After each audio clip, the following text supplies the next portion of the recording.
2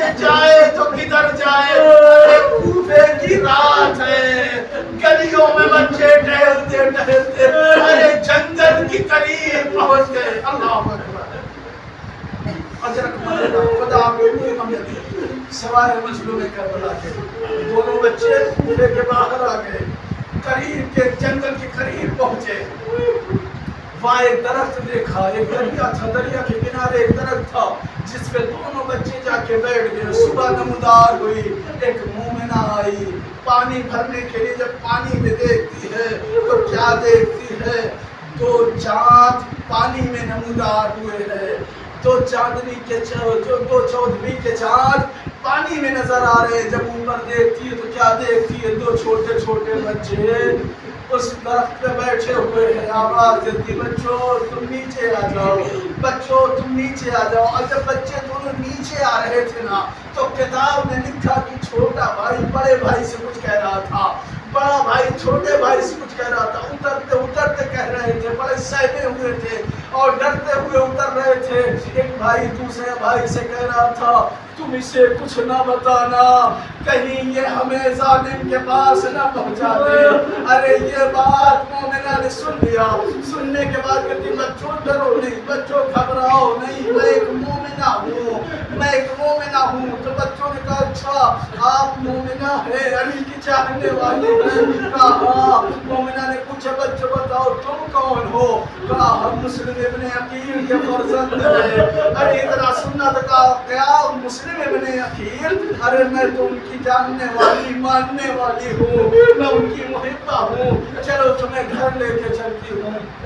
دونوں بچوں کو گھر پہ لے کے آئی. بچن تم نے مسائل کو مجلس تمام کر دی. بچوں کو گھر پہ لے کے آئی. لے کے آنے کے بعد ایک جملہ کہا سنو میں کھانا کھلا دیتی ہوں. بچوں کو کھانا کھلایا. کھلانے کے بعد ایک جملہ کہا سنو میں تمہیں چھت والے کمرے میں لے جا کے بند کر دوں گی، باہر سے تالا لگا دوں گی. بچوں نے پوچھا وہ کیوں؟ کہا میرا شوہر ظالم ہے، اگر اس نے دیکھ لیا تو وہ تمہیں نہیں چھوڑے گا.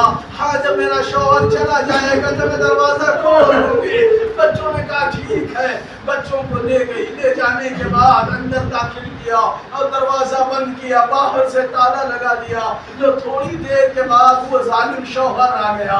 آنے کے بعد جیسے ہی دروازہ کھولا مومنہ نے، ظالم شوہر اندر آتے ہی کہتا ہے کاش وہ دونوں بچے مجھے مل جائے، کاش وہ دونوں بچے مجھے مل جائے. ارے ان دونوں بچوں کی وجہ سے میں صبح سے لے کے شام تک ان بچوں کو تلاش کر رہا ہوں. ارے ان بچوں کو تلاش کرتے کرتے میرا قیمتی گھوڑا مر گیا ہے، میں اس کا بدلہ ان بچوں سے دوں گا. ارے اتنا کہنا تھا مومنہ چڑھ گئی. کہتی ہے ارے ان بچوں نے کیا بگاڑا ہے، انہیں ان کے گھر چھوڑ دینا. کہا نہیں میرا قیمتی گھوڑا مر گیا ہے، میں ان بچوں کو صبح سے ڈھونڈ رہا تھا، اگر مل گئے تو گھوڑے کی قیمت وصول کروں گا. اللہ اکبر. جملہ سنو. رات کی تاریخ ہوئی. یہ ظالم سو ہی رہا تھا کہ اس کے کانوں میں جانتے کچھ آواز آئی رونے کی. وہ اس وجہ سے کیونکہ ان بچوں نے خواب میں دیکھا کہ رسول خدا آئے ہوئے ہیں اور باہیں پھیلا کے کہہ رہے ہیں اے مسلم کے دونوں بچوں اب بہت دن نہیں رہا، رسول تمہیں لینے آئے ہیں، مسلم کے بچوں میرے پاس آ جاؤ. ارے یہ خواب دیکھنا تھا. دونوں بچے اٹھ کے رونے لگے. چھوٹا بھائی بڑے بھائی سے یہی بیان کر رہا میں نے خواب میں دیکھا کہ رسول مجھے لینے آئے تھے. بڑا بھی کہہ رہا ہے کہ رسول مجھے لینے آئے تھے. ارے رو ہی رہے تھے. اس کے کانوں میں آواز گئی. یہ اٹھ کے کہتا ہے کون ہے، کس کے رونے کی آواز آ رہی ہے؟ مومنہ نے کہا پڑوسی کے بچے رو رہے ہیں. ظالم کہتا ہے نہیں یہ ہمارے گھر سے آ رہی ہے. وہ اٹھا. اٹھنے کے بعد اوپر گیا. اب جیسے ہی دروازہ کھولنا چاہا مومنہ قریب آ گئی، پیروں کو پکڑ لیتی. کہتی نہیں یہ دروازہ نہ کھولنا، تاریخ نے لکھا اس نے اس مومنہ کو بھی مارا اور مارنے کے بعد دروازہ کھولا. اندر اندھیرا تھا، اندر اندھیرا تھا. ہاتھوں کو پھیلائے ہوئے تلاش کر رہا تھا. ارے اچانک اس کا دایاں ہاتھ چھوڑ چھوٹے بھائی کے بالوں میں گیا، بالوں میں جانے کے بعد دوسرا بڑا ہاتھ بڑے بھائی کے بالوں میں گیا، ارے بال پکڑا کھینچتے ہوئے باہر لایا، باہر لانے کے بعد گھر میں ایک ستون تھا جہاں پر رسیوں سے باندھ دیا، باندھنے کے بعد ایک ٹکڑا کہتا ہے اے بچوں تمہاری وجہ سے میرا قیمتی گھوڑا مرا ہے، رخسار پہ بچوں کے تماچا لگایا، ارے اسی گھوڑے کی قسم ان بچوں پہ نکال رہا ہے، لوگوں میں نہ بار بار کہہ رہی ارے یہ معصوم بچے انہیں مارنے سے کیا فائدہ، اللہ اکبر، اجرکم اللہ۔ خدا کو کوئی غم نہیں سوائے مظلوم کربلا کے، بس مسائب کے آخری جملے سنو، صبح نمودار ہوئی سارے مسائب چھوڑ دیا، صبح نمودار ہوئی دونوں بچوں کو لے کے نہر کے قریب پہنچا، ارے ایک دریا کے قریب پہنچنا تھا، ایک مرتبہ کہتے ہیں بچوں تم رکوع کی حالت میں چھپ جاؤ تاکہ میں تلوار تمہاری گردن پہ چلا سکوں، ارے بڑا بھائی اور چھوٹے بھائی دونوں ایک دوسرے کو دیکھنے لگے، چھوٹا بھائی کہتا سنو بڑا بھائی باپ کے برابر ہوتا ہے، ایک کام کرو تم مجھے پہلے قتل کرنا، تو بڑا بھائی آگے بڑھ چھوٹا بھائی بیٹے کے برابر ہوتا ہے، لہذا پہلے مجھے قتل کرنا بعد میں میرے بھیا کو مارنا، اتنی بحث ہو ہی رہی تھی کہ ظالم کہتا ہے میں دونوں کو ایک ساتھ قتل کروں گا، لو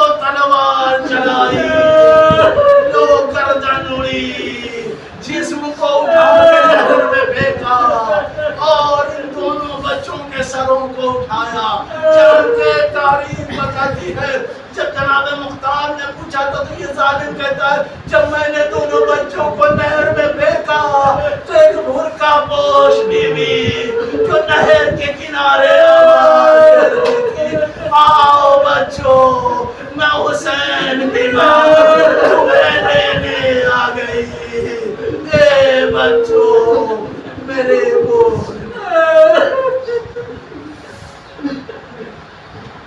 اِنَّا لِلَّهِ